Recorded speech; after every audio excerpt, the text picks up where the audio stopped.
Take action. Not hasty if it isn't required, but don't lose much time. Here's the time to act. When the idea is hot and the emotion is strong. That's the time to act. You say, Mr. Rohn, I'd like to have a library like yours. See, if you feel strong about that, what you got to do is get the first book and then get the second book. Before the feeling passes and before the idea gets dim, action pronto, action immediate, action as soon as possible. Because if you don't, here's what happens. We call it the law of diminishing intent. We intend to when the idea strikes us. We intend to when the emotion is high. But now if you don't translate that into action fairly soon, now the intent starts to diminish. And a month from now it's cold. A year from now, can't be found. So act. Set up a discipline when the emotions are high and the idea is strong and clear and powerful. That's the time to set up the discipline. Somebody talks about good health and you're stirred. Says, right, I need to get a book on nutrition. Get the book before the idea passes and before the emotion gets cold. Go for the book. Start the library. Start the process. Fall on the floor. Do some push-ups. Action. Got to take action. Otherwise, the wisdom is wasted. Otherwise, the emotion soon passes. Unless you put it into a disciplined activity. Capture it. Disciplines is called how to capture the emotion and how to capture the wisdom and translate it into equity. Disciplines. Now here's what's important about disciplines. All disciplines affect each other. In fact, here's a good philosophical phrase. Everything affects everything else. Nothing stands alone. Don't be naive in saying, well, this doesn't matter. I'm telling you, everything matters. There are some things that matter more than others, but there isn't anything that doesn't matter. Okay. We all pity the man who says, well, this is the only place I let down. Not true. Key to take home. Every letdown affects the rest of your performance. Every letdown affects the rest. This is part of the educational process on personal development. If you don't take the walk around the block, you probably won't do the apple a day. If you don't do the apple a day, you probably won't start building your library. If you don't build your library, you probably won't keep a journal, and you won't take pictures, and then you won't do this, you won't do wise things with your money, won't do wise things with your time, won't do wise things with your possibilities and relationships, and the first thing you know, 6 years of that accumulated, and we say you have messed up. So the whole key to reversing that process now is to start picking up these disciplines. Now here's the positive side. Every new discipline affects the rest of your disciplines. Every new one affects the rest. That's why action is so important. The least action, the smallest action. Take it. Because when you start accomplishing and the value starts to return from that one action, it'll inspire you to do the next one and the next one and the next one. You start walking around the block, it'll inspire you to get an apple. Get an apple, it'll inspire you to get a book. Get a book, it'll inspire you to get a journal. Get a journal, it'll inspire you to grow, develop some skills. All disciplines affect each other. Every lack affects the rest. Every new affects the rest. The key is to diminish the lack and set up the new. And you've started a whole new life process. Key. Also, one more thought on discipline. Here's the greatest value of discipline. Self-worth. Self-esteem. People are teaching self-esteem these days, but they don't connect it to disciplines. The least lack of discipline, and it starts to erode our psyche. One of the greatest temptations is to just ease up a little bit, right? The slightest lack of doing your best starts to erode the psyche. Instead of doing your best, doing just a little less than your best. Sure enough. You say, well, it's just going to affect my sales. No, it's going to affect your consciousness. It's going to affect your philosophy. Now you've begun in the slightest way to affect your own philosophy. Here's the problem with the least neglect. Neglect starts as an infection. And if you don't take care of it, it becomes a disease. And one neglect leads to another. And the worst of all, when neglect starts, it diminishes our self-worth, our self-confidence, our self-value. You say, well, how can I get back my self-respect? I'm telling you, you don't have to go to 29 classes. All you have to do is start the smallest discipline that now corresponds to your own philosophy, like I should, and I could, and I will. No longer will I let neglect stack up on me so that I will have the sorry scenario 6 years from now, giving some excuse instead of celebrating my progress. That's the key to discipline. Okay? Let's get kids involved in the least of disciplines. One more, and then one more, and then another one, and then another one, and then some more. And the first thing you know, you're starting to weave the tapestry of a disciplined life into which you can pour more wisdom and more attitude and more strong feeling, more faith and more courage. Now you've got something, a vessel in which to put it. And now the equities start to flow. And the early return, I'm telling you, if you'll start this process, the early return will have you so excited. You'll commit yourself to this strategy for the rest of your life. You'll never go back to the old ways. Join a new crowd. Join a new group. The disciplines to do it. Take action. I recommended the last time I was here the little book, Richest Man in Babylon, and I said I've lectured now to over 3 million people in the last 33 years, and I've recommended this little book to almost all of them, I think. Guess how many have actually gone and got this little book? Answer, very few. My best guess is 10%. Such an easy thing to do. In that last seminar, right, I suggested this little book, number one, is easy to find. Number two, it's easy to buy. The most you can pay for it, $6, $7, $8. You can borrow that from your kids. And number three, it's easy to read. It's in story form. That's why I use it for teenagers, teaching them how to be rich by 40, 35 if you're extra bright, much sooner if you find a unique opportunity. But if it's easy to find and easy to buy, and if it's easy to read, why wouldn't everybody go get it? We don't know. What do you know? You don't know. I don't know. Nobody knows. Here's how profound it is. Some do and some don't. Now here's the numbers. About 10% do. 90% don't or won't.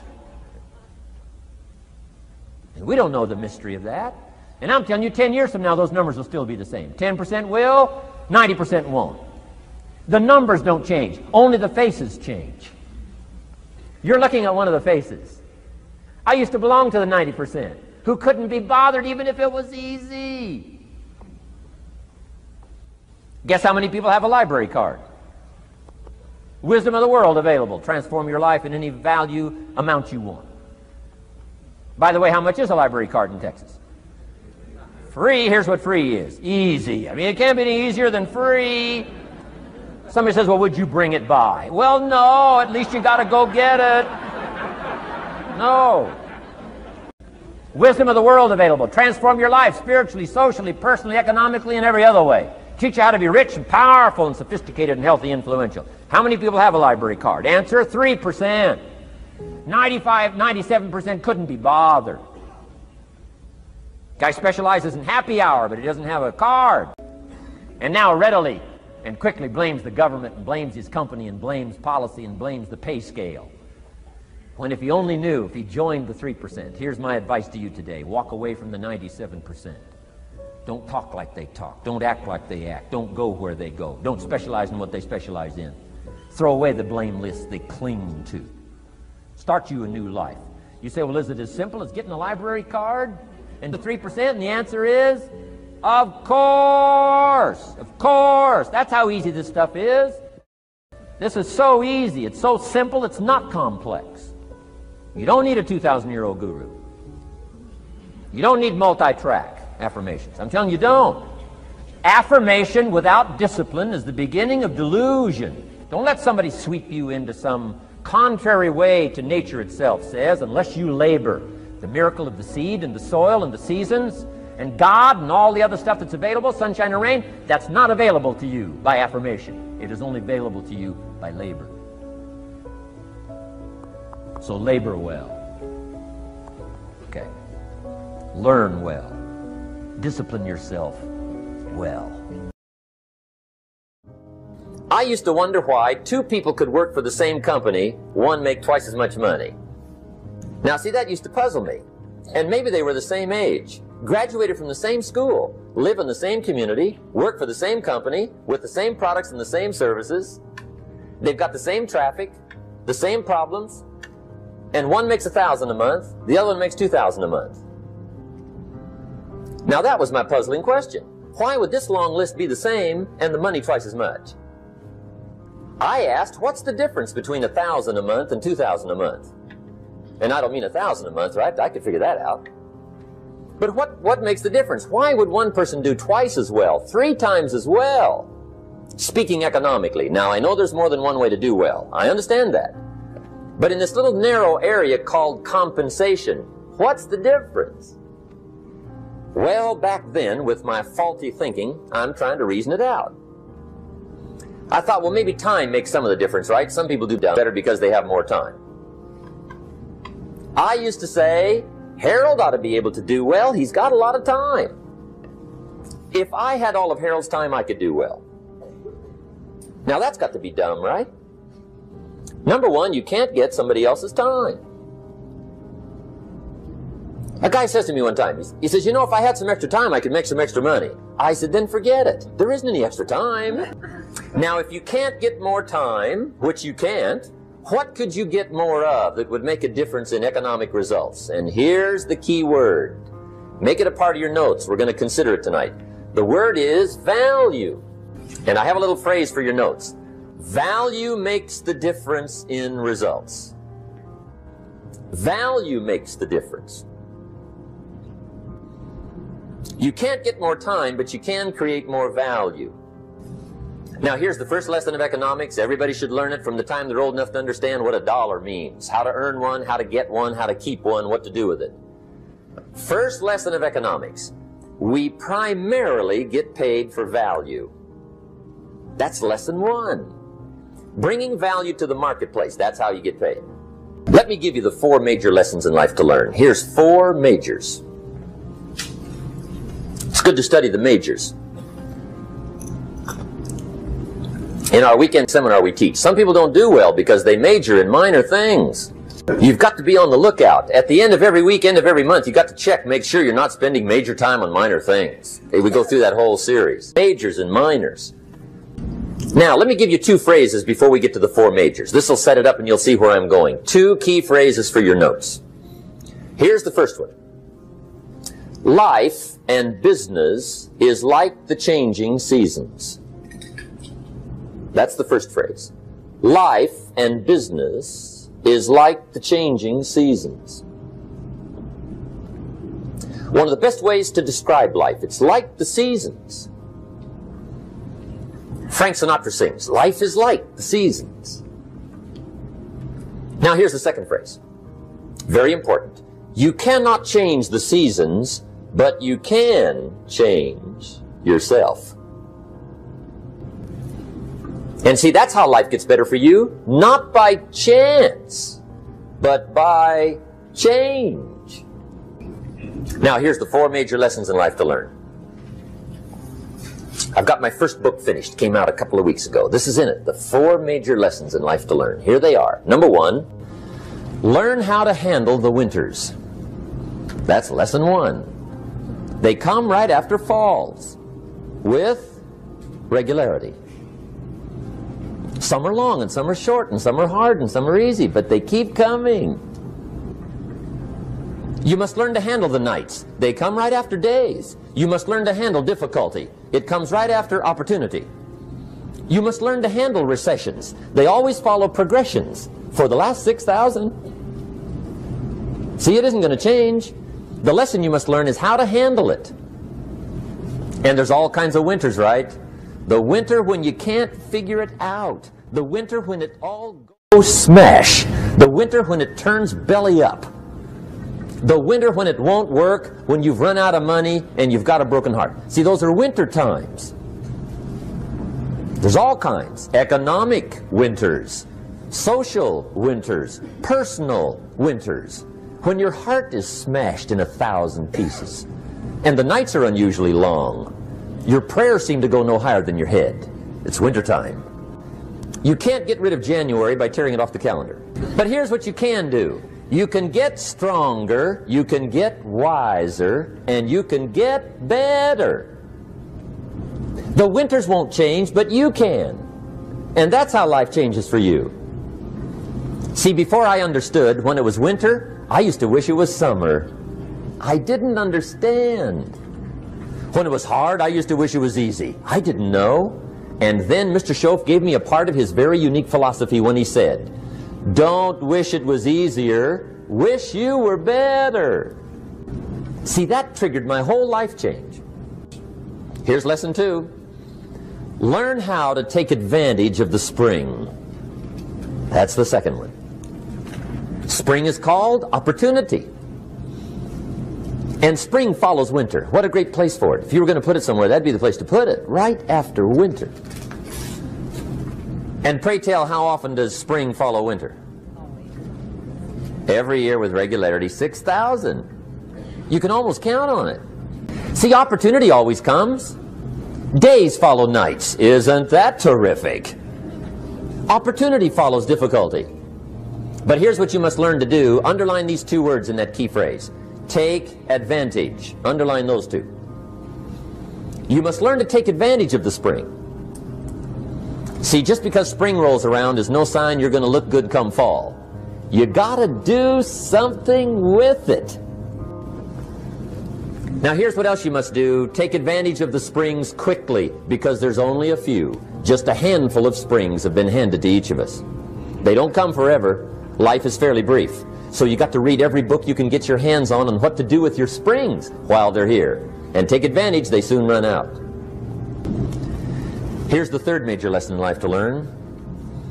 Learn how to protect your crops all summer. You got to take care of what you start. Sure enough, as soon as you've planted your garden in the spring, the busy bugs and the noxious weeds are out to take it. And here's the next bit of truth. They will take it unless you prevent it. And that's the third major skill to learn. You've got to learn to prevent the intruder from taking all the good you start. It's one of the challenges. Here's 2 key phrases under number 3. First one, all good will be attacked. On this planet. Maybe not the next one we get to, but on this one, all good will be attacked. Every garden will be invaded. Not to think so is naive. And here's the second phrase. All values must be defended. Political values, social values, community values, family values, marriage values, friendship values, business values. Every garden must be tended all summer. Third major lesson. Now here's number 4. Fourth major lesson in life to learn. Learn how to reap in the fall without complaint. Learn to reap come harvest time without complaint. Take full responsibility for what happens to you. It's one of the highest forms of human maturity, accepting full responsibility. It's the day you know you've passed from childhood to adulthood, the day you accept full responsibility. And another note, learn to reap in the fall without apology. Without apology if you do well, and without complaint if you don't. That's maturity. There's nothing you can do about the past, but you can do a great deal about your future. You don't have to be the same person you were yesterday. You can make changes in your life, absolutely startling changes, in a fairly short period of time. You can make changes you can't even conceive of now. If you give yourself a chance, your abilities will grow. You have untapped talents and potential that you haven't even reached for yet. And as time goes on, you'll be able to reach deeper and deeper. The first thing you'll know, you'll be able to do things you never thought you could do. You'll be able to handle things you never thought you could handle. You'll have ideas that you've never had before. All of this is sparked by the goal-setting process. When you know what you want, and you want it badly enough, the answers will come to you. I can't tell you why it works. All I know is, it works. Give yourself a chance to become all you can become, and to accomplish all you can accomplish. Let me give you a Bible philosophy that teaches how to get whatever you want. Here's what it says: ask. That's it.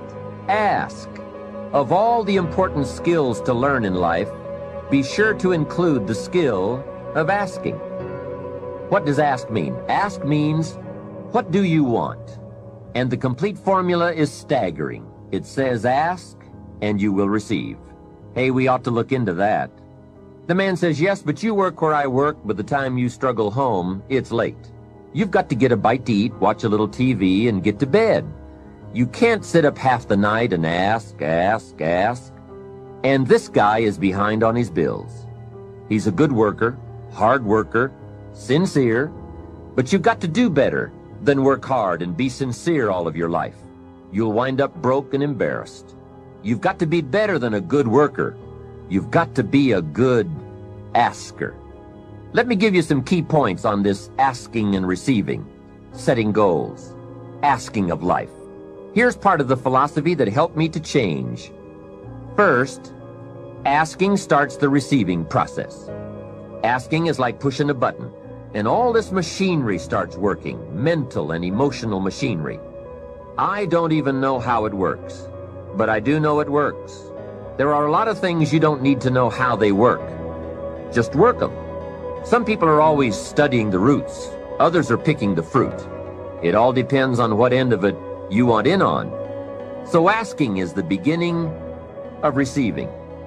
Second, receiving is not the problem. You don't have to work on receiving. It's automatic. So if receiving is not the problem, what is the problem? It's failing to ask. The man says, I see it now.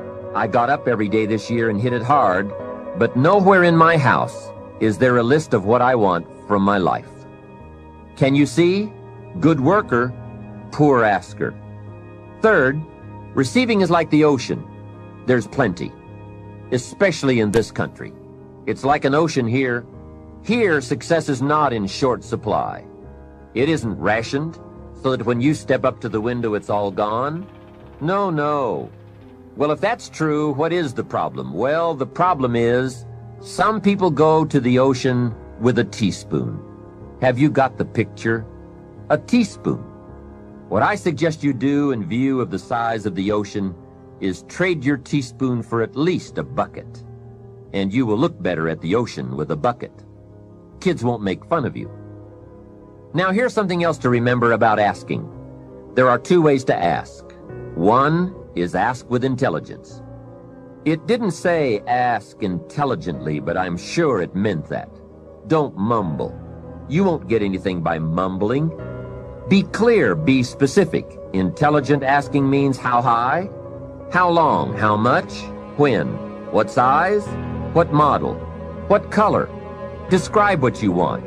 Define it. Remember, well-defined goals are like magnets. The better you define them, the stronger they pull. And give your goals purpose. Answer both questions. What do I want? That's the object. And the second question, what for? That's purpose. Purpose is stronger than object. What you want is powerful and it will pull. But what you want it for is more powerful. Here's the second way to ask. Ask with faith. Faith is the childish part. It means believe you can get what you want like a child, not an adult. Many adults are too skeptical. They've lost that wonderful childlike faith and trust. Don't let that happen to you. Believe in, have faith in yourself and your goals. And get excited like a child. Childlike enthusiasm. Nothing can beat it. Kids think they can do anything. How exciting. They hate to go to bed at night and can't wait to get up in the morning. Develop that kind of enthusiasm toward your life and your goals. And be curious like a child. Kids can ask 1,000 questions.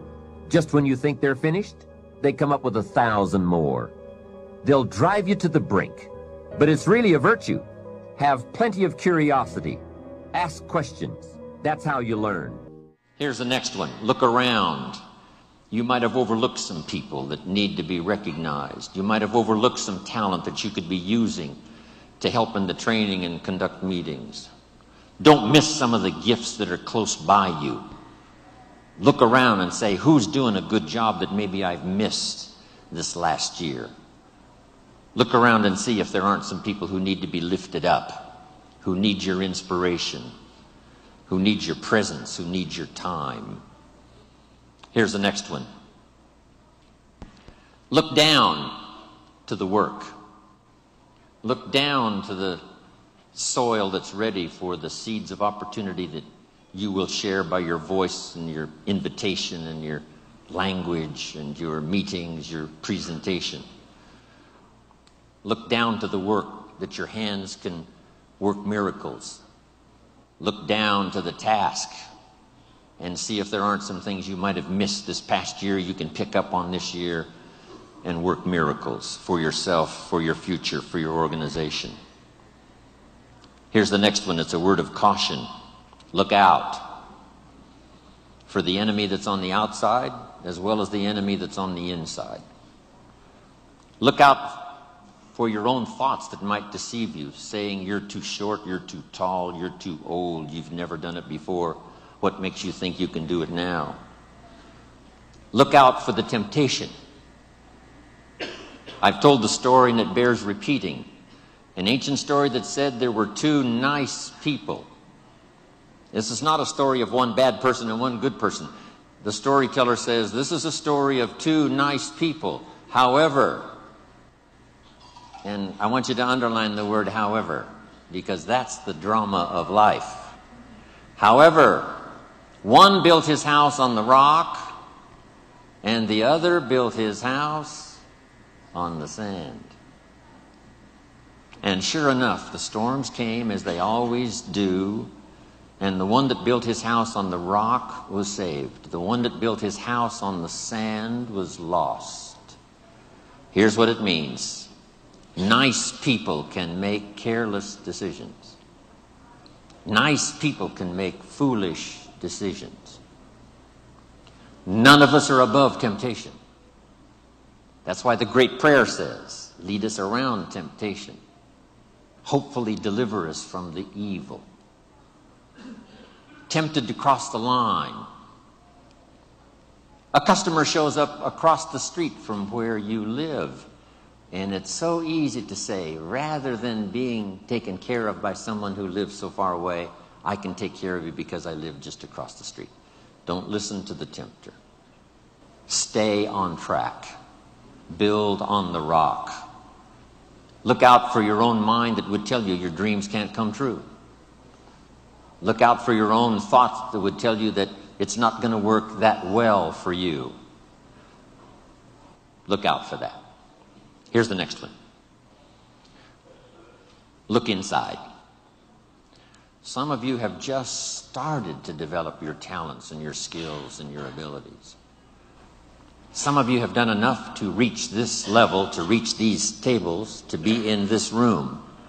But I promise you, if you go home and take another look inside, here's the question to ask. What else could I develop of my mind and my spirit and my talents and my ability that would make me more valuable to myself, to my family, to my organization? What else could I do? How far could I reach inside for something I haven't found yet? Here's the next one. Look up to the God that made us all, to a higher power that's still within reach. Draw on that spiritual part of human existence and human life. It'll work miracles. Once in a while I get a letter. Guess what it says? Dear Mr. Rohn, while you travel the world, please remember, we pray for you. I thought, wow, that's what I felt at 39,000 feet. When I was a little weary and tired, somebody in South Africa was saying a prayer for Jim Rohn. All of that unseen miracle stuff that we all touch at times in our lives. I'm asking you to look up and draw on that experience, that comfort, that uniqueness that makes us who we are. Work harder on yourself than you do on your job. Develop the skills. Learn the lessons. Take the classes. Absorb all that is being taught to you these days. And then later on, of course, you can sort it out, what's valuable to you and how to refine it for your business and for your life and for your future. But the main thing is to get it and start this process of personal change, personal development. And let me say it one more time. If you will change, everything will change for you. You'll never be the same. You'll keep growing. As you look back on a few months, look back on a few years, you won't believe the progress you can make. Economically, your relationship with your family, your friends, and whether you're in sports or economics or whatever, I'm telling you, that whole process of committing yourself for personal change, personal value, can really make your life unique and worthwhile. Now let's cover the second subject, on setting goals. Mr. Shelf gave me some tips on setting goals that changed my life forever. And I want to share those with you. So let's talk about setting goals, and I also want to tie it to personal development, and you'll see how I'm going to do it as I progress here. Setting goals. We need to take a look into the future. There are 4 things to consider in terms of attitude. One is how you feel about the past. Best advice I can give you on that is treat the past as a school. Let it teach you the mistakes you've made, the things that went wrong, the things that didn't work. Don't use the past as a burden to carry, and don't use the past as a club to beat yourself to death. Past losses, past failures, past mistakes. But let the past be a school. Tough school maybe. We've all been through some tough stuff.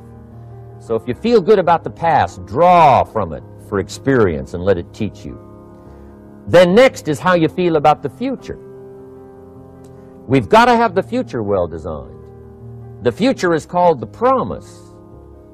And here's what we teach in our leadership series. The promise of the future can be an awesome force for your own future. The promise of the future, designing the future. There's 2 ways to face the future. One is with apprehension, and the other is with anticipation. I promise you, in my travels around the world, most people face the future with apprehension. And here's why. They don't have it well designed. They've sort of left that up to someone else to fix. But here's the best way to face the future, with anticipation. And you can face the future with anticipation if the future is clear, if the future is well designed. And I would like to have you consider some thoughts with me that help me to really change my future by giving it some thought and some consideration. And here it is. In setting goals, it's very simple. Number 1, decide what you want. You just take a little time. You sit down and say, what do I want? What kind of skills do I want? What kind of income do I want for the future? What would I like?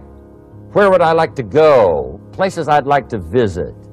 Habits I'd like to acquire. Skills I'd like to have. You just take a little time to think about what you want. Economics, friendships, people you'd like to meet, places you'd like to go. You just take some time. And then I suggest, when you've thought about what you want for the future, make a list. Just jot it all down. It's really a very simple process. And then here's number 3. Keep all the old lists. I'm telling you, this served me so well, keeping my old list of goals. I look back now 10, 20 years ago at goals I set, lists I made, and I smile now because here's what I thought was so important, 20 years ago. Now some of those things aren't even on my list. I've got a new list. I've grown. I've changed. I've matured.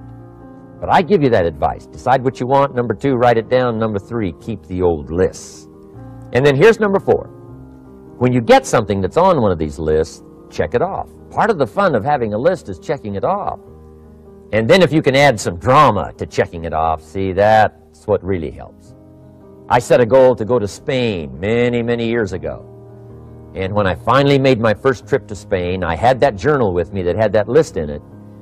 And while I had my journal on my lap, waiting for the wheels to touch down in Madrid, I waited until the wheels touched the runway, and I checked it off.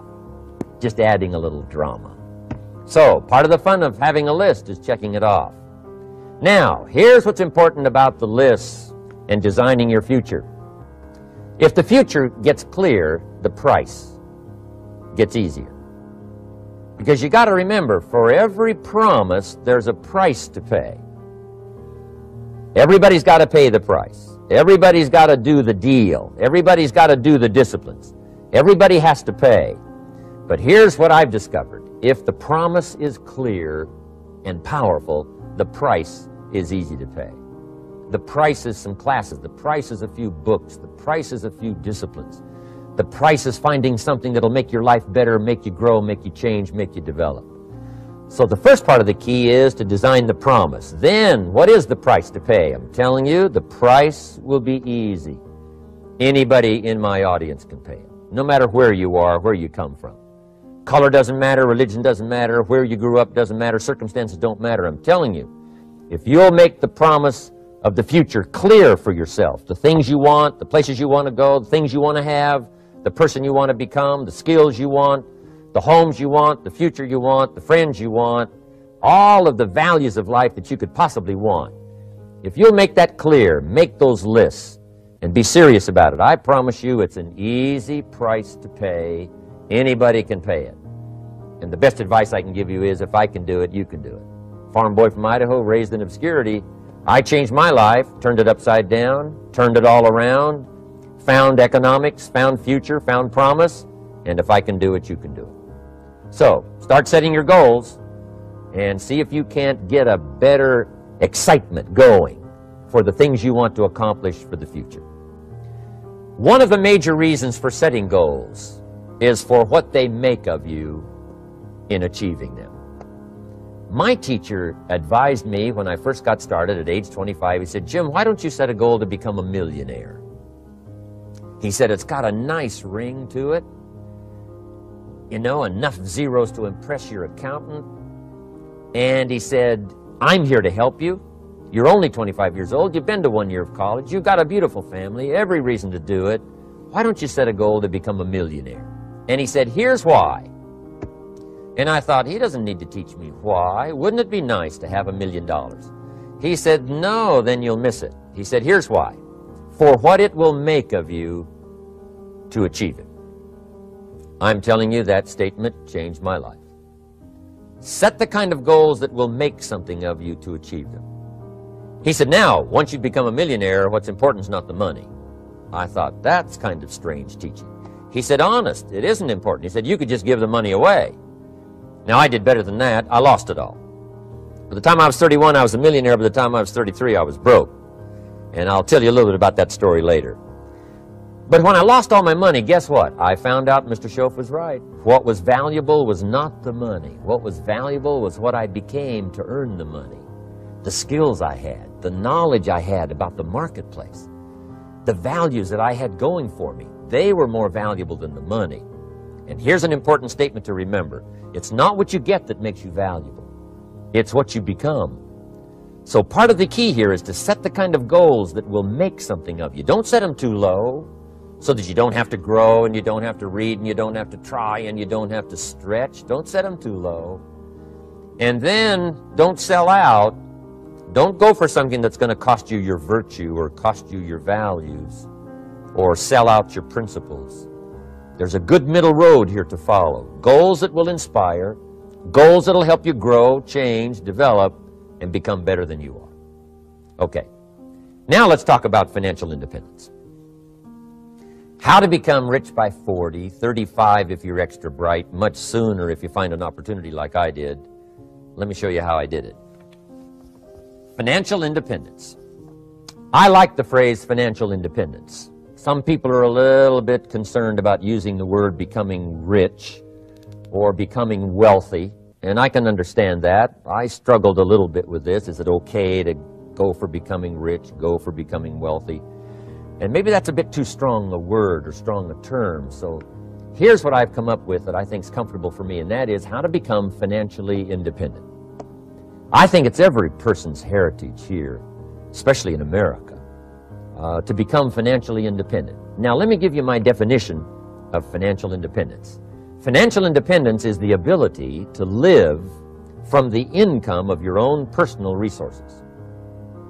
Financial independence. Now, it depends on how you want to live. If you need $2,000, $3,000 a month, if you need $4,000 or $5,000 a month, if you need $10,000 a month, some people may need, $100,000 a month. But whatever you would need to live, and you could earn that living from the income of your own personal resources, that's what I call financial freedom, financial independence. And let me show you how to acquire it. If you start at age 15, between ages 15 and 35 is 20 years. And in my personal opinion, based on my own studies and my own experience, 20 years, in my opinion, is enough time to become financially independent. If you're not, you don't live in the wrong country. Probably what's happened is you have the wrong plan. And it's easy to be a nice person with the wrong plan. I found that when I was 25 years old. I was broke at age 25, and I was a nice guy. You would have liked me. But I'm telling you, my plans up until then, especially my financial plan, left me broke. I totally changed it the next 6 years, and I became financially independent. So I know what I'm talking about. It is possible in a reasonable amount of time, 15 to 35, whatever, 20 years time, enough time. You can do it in a much shorter period of time, like I did if you want to. But this is a reasonable enough time. But here's number one. First of all, you got to have the right philosophy. Philosophy is our ability to gather knowledge and sort through it and decide what's valuable. To develop a philosophy about life, a philosophy about our health, a philosophy about our family relationships, a philosophy about economics. And if you develop the right philosophy, that's what helps to set this sail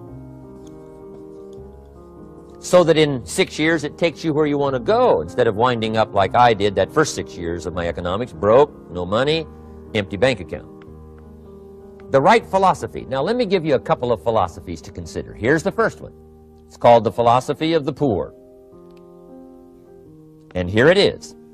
Poor people usually spend their money and invest what's left. That's the philosophy of the poor. Now here's the philosophy of the rich. Rich people invest their money and spend what's left. And here's the startling answer. It really doesn't matter what the amount is. What's most important is not the amount. What's really important is the philosophy. So I would ask you to adopt this philosophy of spending after you have invested. Invest first, then spend. And I've got a little formula that I'm going to share with you. Now, what should a child do with a dollar? I mean, there's a lot of debate going on, I'm sure, across the country on what a child should do with a dollar. Here's one opinion. It's only a child and it's only a dollar. What difference does it make? Well, in my opinion, it makes all the difference in the world. A person's economic future starts with a child with a dollar. Somebody says, oh, no, you're only young once. Let him spend it all. Well, when would you hope that would stop? Somebody says, well, wait till he's 50 and broke like me and then he'll learn. Well, no, we don't want to wait that long. If I would have known earlier than age 25, I would have changed. In high school, if they would have had classes called Wealth 1, Wealth 2, I'd have taken both classes. I would not have waited until age 25. So, the earlier the better. So, what should a child do with a dollar? Here's the simple premise to begin with. Don't spend it all. And if a child wants to spend the whole dollar, you got to say, hey, don't spend it all. Don't spend it all. They'll say, why not? It's my dollar. I earned it. You say, I know you earned it, but don't spend it all. They'll still say, why not? Say, let me show you why not. So you put them in your car, take them to the other side of town, and show them where people live that spend the whole dollar. You just drive them around. Kids learn best by visual. Just drive around and say, would you like to live here? Kid says, no. Would you like to live like these people live? Kid says, no, no. Then you can't spend the whole dollar. So, kids will get the message. So, take them to the other side of town, show them around, unless you already live there, and then just show them around. Anyway, don't spend the whole dollar. Now, let me give you my best view of what to do with the dollar. And I promise you, if you started at age 15, now if you're over 15, right, you've still got plenty of time. You still got 20 years. If you're 30, you still got 20 years. I mean, you still got plenty of time to start what I'm about to share with you. What to do with a dollar. Here's my first bit of advice. Never spend more than 70 cents. Never spend more than 70 cents. Now, you got to pick some number, and the number you pick is going to be determined by your philosophy. It's going to be determined by what you've been taught or your experience teaching yourself. When I first met my teacher, Mr. Schoaf, I was at about 110% of each dollar. You know, I'm down at budget finance, hawking my furniture and my car one more time. And then I learned a whole better formula for financial independence. Number one, don't spend more than 70 cents. Now, kids say to me, well, okay, what do I do with the other 30 cents? And here's what I teach them. 10 cents for charity. Charity or church or helping people that can't help themselves. 10 cents to support worthy projects. Projects that you feel good about. 10 cents out of every dollar. It's called being generous with part of what you've taken out of society. Now, in my opinion, nothing teaches us character better than generosity. No class, no teacher, no book teaches character better than generosity. And the best time to start is when the amounts are small.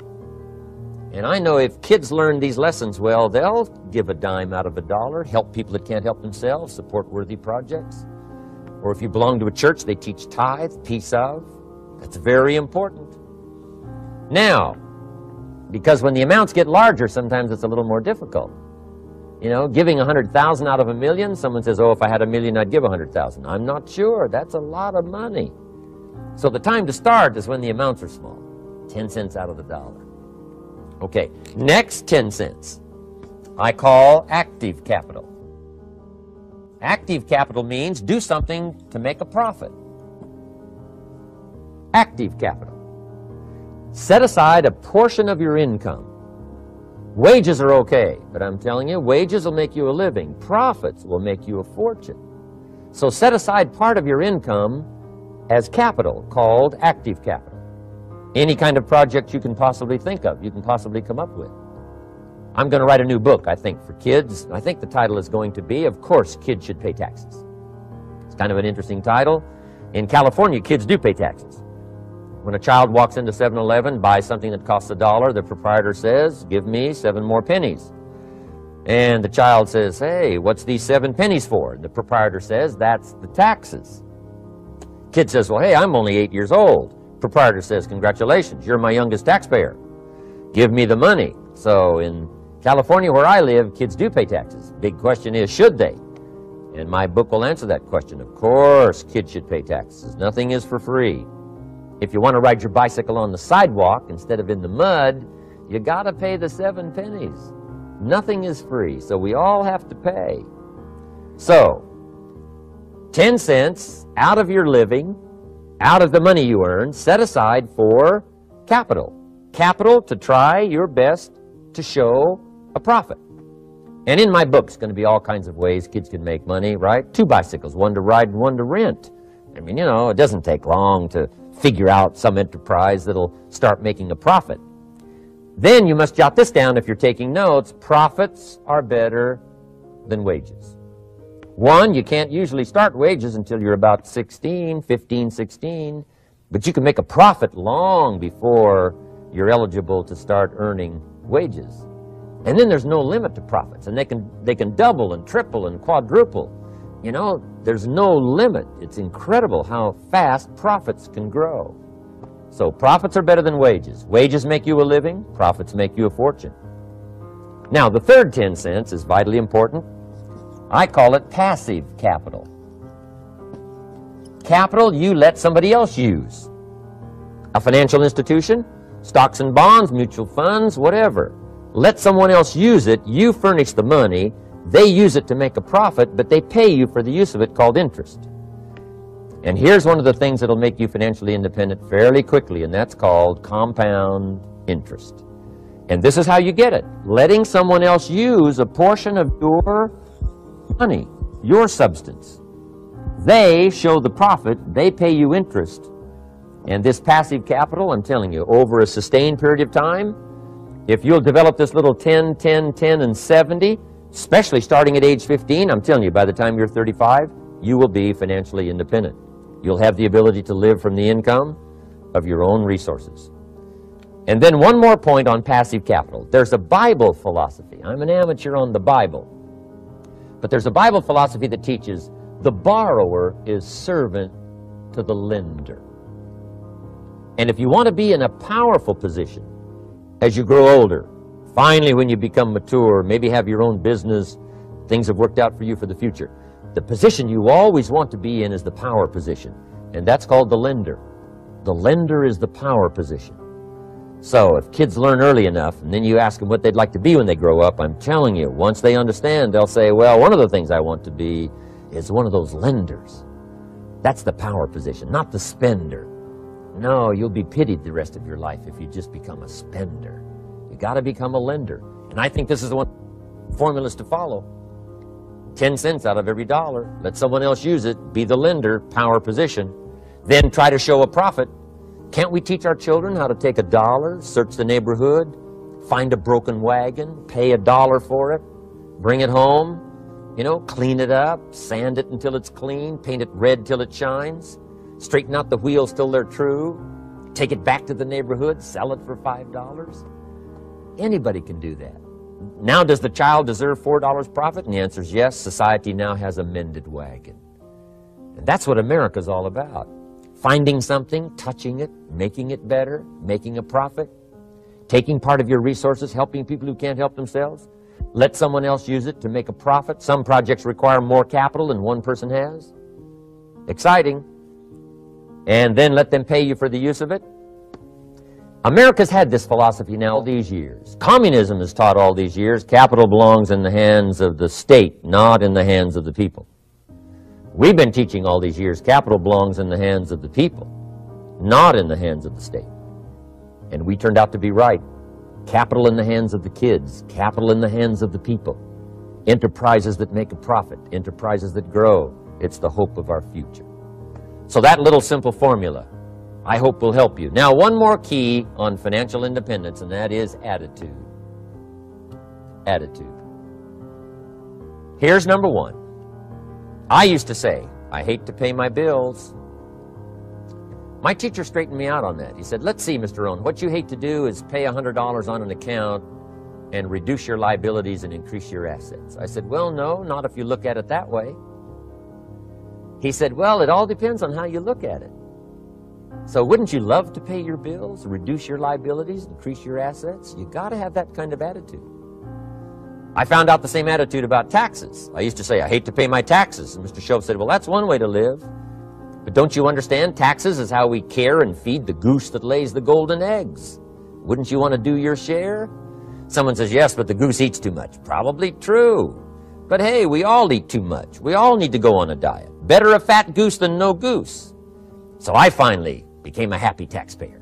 Now, I think taxes are too high, so I'm working to get taxes lowered for our economic future. But then whatever they turn out to be, I gladly pay and do my part, because that's what makes the whole system run, each of us doing our part. Now, I want these three subjects to be valuable for you. I want them to have meaning for you. I want you someday to be financially independent. I want you to have the personal development so that you feel good about yourself. If I had a chance to meet you someday, I'd like to have you show me the list of goals that you got started and say, Mr. Rohn, here's some I've already checked off. Here's the books I'm reading. Here's what's happened. I'm developing the skills. I'm better this year than I was last year. I've got more self-confidence. My skills are developing. That's what I want for you. And now I'd like to leave you with these 4 questions called questions to ponder. These questions were valuable for me, and I want to make them valuable for you. Here's the first one. Why? We all ask why we should work this hard. Why take that many classes? Why go to school that many years? Why take the notes? Why read the books? Why work that hard? Why put yourself through the push-ups and the disciplines? Why? Good question, why? Best answer to why, I think, is the second question. Why not? Why not see how many books you can read, how many classes you can take, how many skills you can develop? Why not see how valuable you can become to the marketplace and to your friends and to your family? Why not see what you can make of yourself? Why not see how far you can go, how much you can see, how much you can earn, how much you can share? Why not? That's the heritage all of us have, in America especially, is to see what we can make out of our lives now that we've been given this extraordinary opportunity. Now, my third question I'd love to ask you in person. But since I can't do it in person, I want to ask it of all of you. But I want you to take it personally. And my third question is, why not you? Why not you? With good self-esteem. Why not you starting to change and setting goals? Why not you starting to make progress toward financial independence? If I can do it, you can do it. I wished I had a lot more testimonials here today besides mine. A whole steady stream that would come by and tell you their story. Someone who started with nothing, finally run a big enterprise. A mother who was on welfare, now she owns her own business. In addition to my story, I wish I had a lot more. And if all of them told their story, guess how they would probably wind up their story? They'd probably say, just like me, why not you?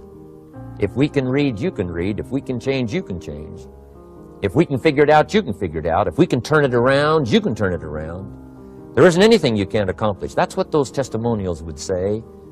And so I want to say it to you personally. Why not you? You've got the brains, you've got the stamina, you've got the vitality, you've got the interest, you've got your life ahead of you, you've got the future. You can do it. If anybody can do it, you can do it. If one of us can do it, hey, we all can do it. And now here's my last question. Why not now? This is a good time to set your goals, work on yourself, work on your skills. What a good time to get it together. What a good time to start this process. Personal development, growing, changing, developing, having a good plan for your money and for your life and for your future. Why not now?